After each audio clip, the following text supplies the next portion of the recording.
Hello दोस्तों, मेरा नाम है आकाश सरोज और आपके अपने YouTube channel ax maths official में आपका स्वागत है। तो आज हम पढ़ने वाले हिंदी तो चलिए हम अपनी क्लास को शुरू करते हैं। तो हिंदी में आज का क्या पढ़ेंगे हम आज संज्ञा से शुरुआत करेंगे अपनी क्लास को। और ये एक बात और बता दें, ये यूपी पुलिस कांस्टेबल के लिए ये बहुत इम्पॉर्टेंट क्लास होने वाली है। तो चलिए हम शुरू करते हैं अपनी क्लास को। तो परिभाषा पहले पढ़ेंगे, फिर एग्जाम्पल पढ़ेंगे, फिर संज्ञा कितनी प्रकार की होती हैं उसको पढ़ेंगे। तो चलिए हम अपने परिभाषाओं पढ़ते हैं, शुरुआत करते हैं। किसी व्यक्ति, वस्तु, स्थान या भावों के नाम को संज्ञा कहते हैं। इसको हम लोगों ने 5वीं या 7वीं क्लास में पढ़ लिए थे, याद भी हो गया था, लेकिन हमको पता नहीं था कि व्यक्ति क्या होता है, वस्तु क्या होता है, स्थान क्या होता है, भाव क्या होता है। तो चलिए हम वही एक्सप्लेन आज करेंगे। तो चलिए एग्जाम्पल इसको, जैसे राम, सीता, मोहन, रोहन, सोहन व्यक्ति होता है, व्यक्ति होते हैं। जितने नाम हैं वो व्यक्ति होते हैं। उसके बाद पेन, किताब, छत, गेट, पंखा, ये मार्कर भी एक वस्तु है। उसके बाद आगरा, दिल्ली, मुंबई, अलीगढ़, हाथरस ये स्थान है। हाथरस ये इतने ही नहीं, हैदराबाद, मुंबई, दिल्ली, इसके तो छोड़िए, इसमें में लिखा है कोलकाता, नागालैंड में, कोहिमा में, ये पूरे स्थान में आ जाते हैं। कोई भी शहर हो, जैसे अपने यहाँ का नहीं, अमेरिका का कोई लॉस एंजलिस ले लो, लॉस वेगास ले लो, तो वही पूरे स्थान है वो। उसके बाद खुशी, ईमानदारी, अच्छाई, बुराई, सहायता, ये भाव है। जो मानव कल्पना कर सके वही भाव होता है, जिसको देखा ना जा सके। प्यार है, प्यार को देखा नहीं जा सके, वो एक भाव है। उसके बाद संज्ञा के प्रकार।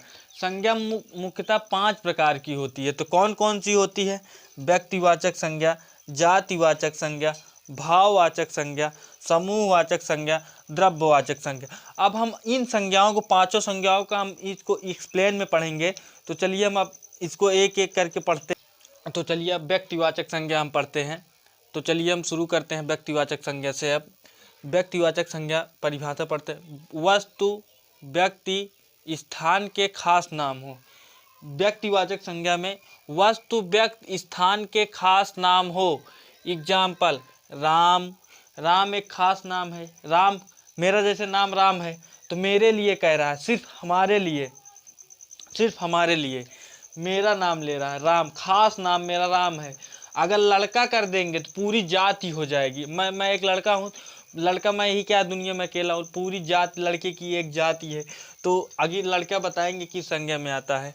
तो राम, दिल्ली। अगर शहर बोल देंगे तो शहर बहुत सारे हैं भारत में, भारत के अलावा पूरे विश्व में बहुत शहर हैं।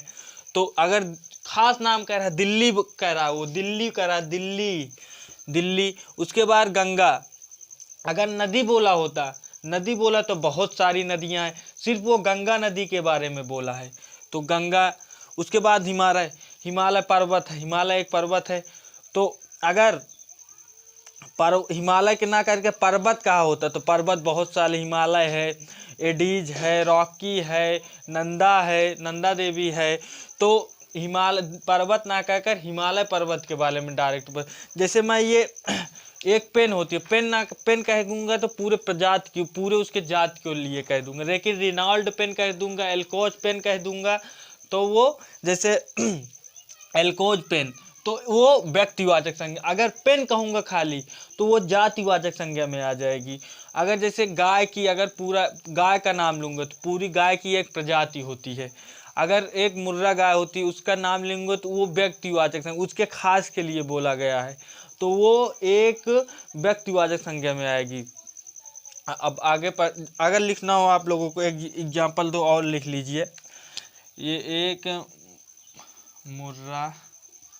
मुर्रा गाय, उसके बाद एक और रेनॉल्ड पेन, रेनॉल्ड पेन, ये 2 एग्जाम्पल और लिख लीजिए। दो एग्जाम्पल और लिख लीजिए। अब जातिवाचक संज्ञा पे आते हैं।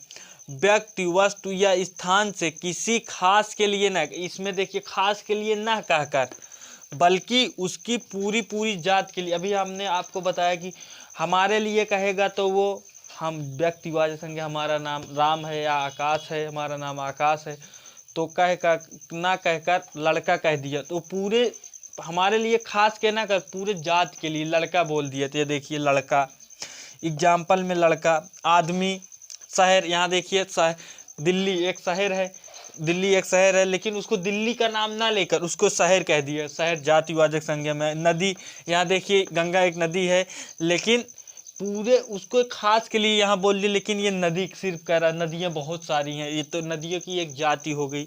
गाय, यहाँ मुर्रा गाय है, लेकिन यहाँ सिर्फ गाय के लिए कह दिया है, तो ये भी जाति।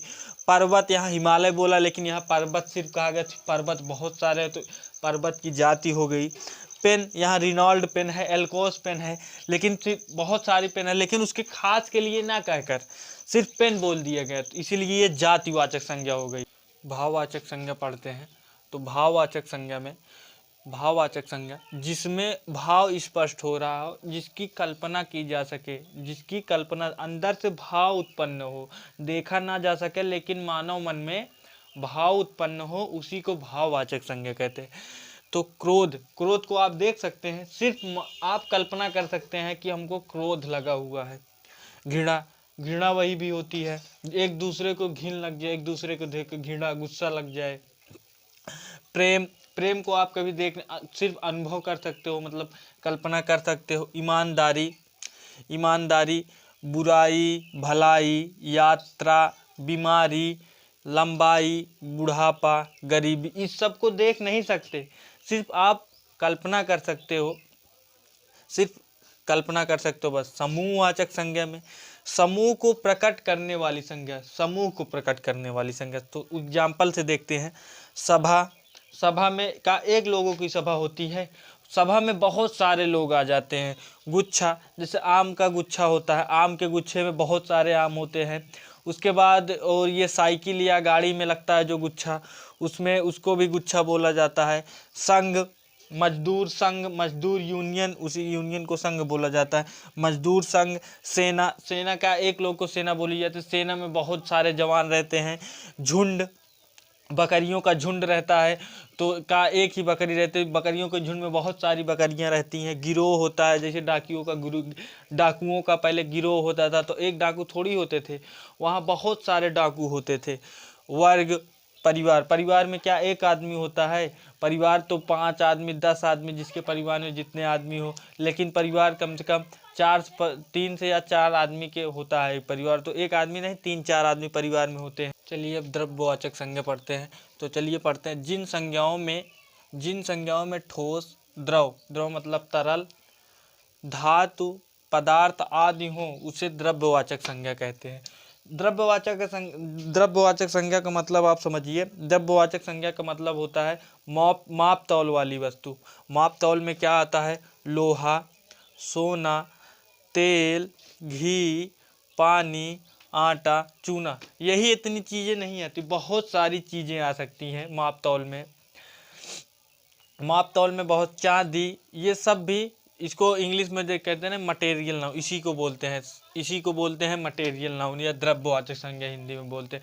तो माप तौल वाली वस्तु को द्रव्यवाचक संज्ञा कहते हैं। माप तौल में क्या आ जाता है? सोना, लोहा, तेल, घी, पानी, आटा, चूना। तो चलिए हम अपनी क्लास को यहीं ख़त्म करते हैं दोस्तों। तो चलिए अब नेक्स्ट क्लास में मिलते हैं। जय हिंद, जय हिंद, नमस्कार दोस्तों।